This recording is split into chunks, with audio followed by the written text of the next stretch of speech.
productive. So it says, Robinson, this is for you as well. Know the plans I have for, I know the plans I have for you. I'll put your name in there, okay? For I know the plans I have for you, Robinson, declares the Lord. Plans to prosper you, not to harm you. Plans to give you hope and a future. Amen? So you see, and God sent an angel. My angel was Hugh. And behind you are 3 angels here that God sent along your way so that this plan of God may become true for you. Right? Quickly, my story, right? Thank you, Graham. This is me here as a young Seventh-day Adventist growing up. And you know about Voice of Youth here in PNG? Mm-hmm. We had Voice of Youth growing up. And you can see how serious I am sitting in the front row, right? I was always very attentive. I love Jesus, and I wanted, to become like those who were speaking. And I was saying to myself, one day I will speak like the big ones, right? And I was kind of very serious. And there's a lot of people now who are my friends, who are still in the church, who are serving God in different parts of the world. But I had no idea what journey God would take me on, right? Because something happened to me when I was 14 years of age. I'll tell you that because we tell stories that are true. My family fell apart when I was at the age of 14. So my dad, whom I love, I'm going to see my dad when Jesus comes again, but my dad was my pastor, but he had some challenges in his life that he had never overcome. So when I was 14 years of age, my father walked in our home and he made this announcement that he was leaving our family and that he was leaving ministry as well.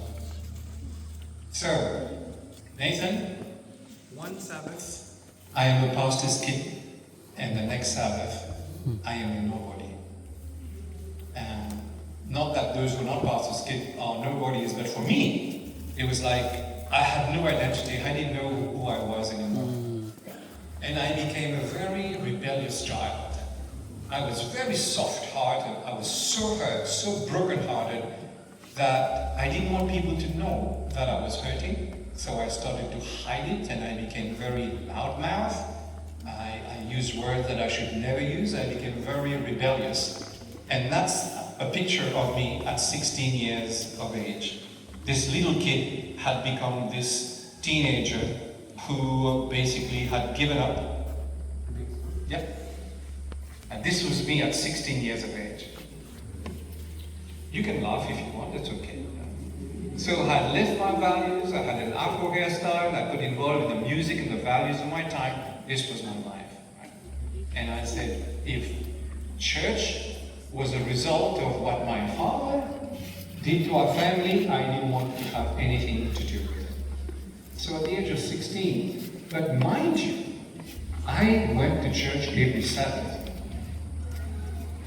But when the sun went down, my time started. I cannot remember one single Sabbath where I missed church. But I had 2 lives. A life on Sabbath morning, and then the life when the sun went down. So I led my own values. And so I abandoned my studies, and I basically, my big things were sports and music. And by the time I finished my high school, I had failed my HSC, and I didn't know what to do with my life. So I looked around and I said, now what do I do? And I decided to run away. So I looked around of ways I could run away from my country, and I found a perfect escape. I found a job on board a ship as a sailor. So I signed up in the Merchant Navy, and I remember the day when I was called by the company, and they told me that there was a ship in the harbor, that I could board the ship the next day. And that was the ship that I boarded. And this is me now in my next phase of life, right? So it's like the future Captain Kenji, right? I can tell you, I was free. It's really amazing the feeling of freedom that you can have. I remember I was sitting at the back of my ship and I was watching my little island lesson disappear in the distance. There was no one to look over my shoulder. There was no mom, no dad, no deacon, no church, no pastor. I was free to do my own thing, and I was traveling the world and earning a lot of money. But you know, young people, I'll tell you something. You can run away from home, you can run away from church, you can run away from a lot of things, but you cannot run away from God. And you cannot run away from yourself. After a while, I realized that this little kid with a broken heart still had the broken heart. Initially, I thought the travels, the money, and all this would change that, but it hadn't changed my heart. It hadn't healed my heart. So I decided, I was very angry because I said to myself, you started this new life now, why are you so unhappy? And I remember one night I prayed to God. I said, God, I can't do this anymore. Can you come and help you out and help me out? And there's a philosophy that says this. It says that that is God, has made us for himself. Our hearts are restless until our hearts find rest in God. Until we turn our lives to God, we will always feel that we are not home. Until we surrender and God takes us home. And I read a passage of the Bible where God said to me, and this passage said this, for Zion's sake I will not keep silent, for Jerusalem's sake I will not keep still, until her righteousness shines like the dawn, her salvation like a blazing torch. Because God said to me, I will not remain quiet until your salvation shines like the dawn. God was calling me. So I left my ship and I came back home. My mother was there greeting me. And the amazing thing is that I prayed a prayer and I said, God, you want me to go back home? There's no job for me. What will I do? Give me something for at least for me to help my parents and help my family. I arrived in Mauritius and my mother came to meet me and she gave me a letter and she said, this came for you this week, and I opened it. I was being offered a job with full pay, and the following week I started to work back in the island of Mauritius. And from then on, God took charge of my life, and God changed me, and I went to high school again, went to university, graduated, and God has called me to serve Him, not only in my little island of Mauritius. Can we have the next slide? But this was my youth group. I was the leader of my youth group in my local church, and then God called me to be the leader of the World Church. And Pastor Nick is in there somewhere, and this is of all my teams when I was the youth director at the General Conference. Amen? I'll come back to this picture here. I don't know whether you can see her there. There's a little girl sitting here. My personal story is taking too long. Can you see her there? Yeah.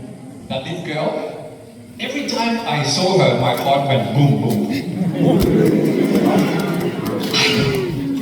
I didn't know why. But since those days, when I saw her, I cannot explain. I had this little warmth here, right? And I started dreaming. And I said, one day I will marry her. It's crazy. So I just left it there. But one time, her parents came and visited my family. And her big sister was getting married.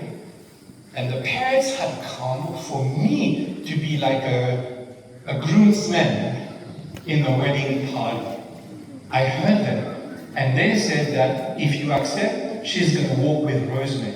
I was so excited. I said, yes. So when they left, I went and asked my dad, Dad, please say yes. Because it's expensive. You have to get a new suit, you get the new shoes, all things is expensive. And I promised my dad, I said, oh, don't go there yet. So, don't go there yet. Go back. Graham! That's my story, yeah.